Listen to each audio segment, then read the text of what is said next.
almost every country in the world has a path to become a midwife that's a licensed midwife.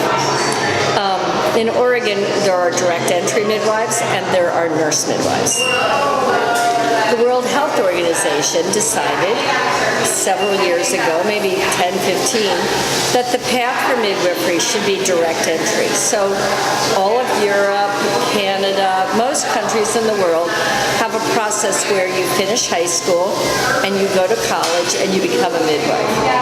And they believe that it's enough to just go to school to be a midwife. The United States has a path where you become a nurse and then you become a midwife. So the United States has a very different path.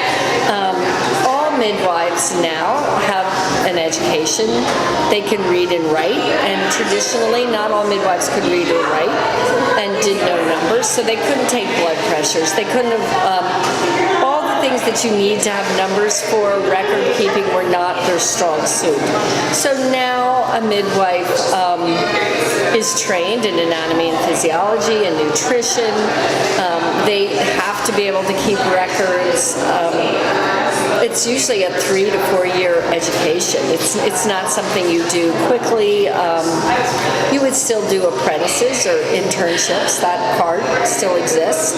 And I think that midwives, whether they're nurse midwives or whether they're direct entry midwives, they're constantly trying to go back to their roots and remember that they did come from traditional birth attendants, and what can they keep and what's better done with some medical equipment. For example, I'm thankful that I can take a blood pressure, that I can listen to a heartbeat, that I can give a shot of Pitocin to prevent hemorrhage. I mean, so they say, I don't know whether they still say this, but they always used to say that 95% of all births are going to be normal.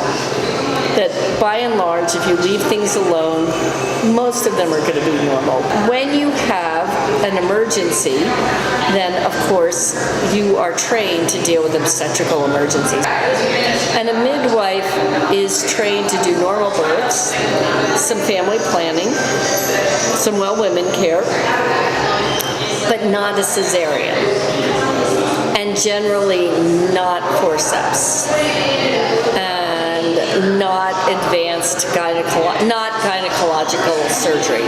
So an OB is going to be doing surgical things related to women's health and childbirth.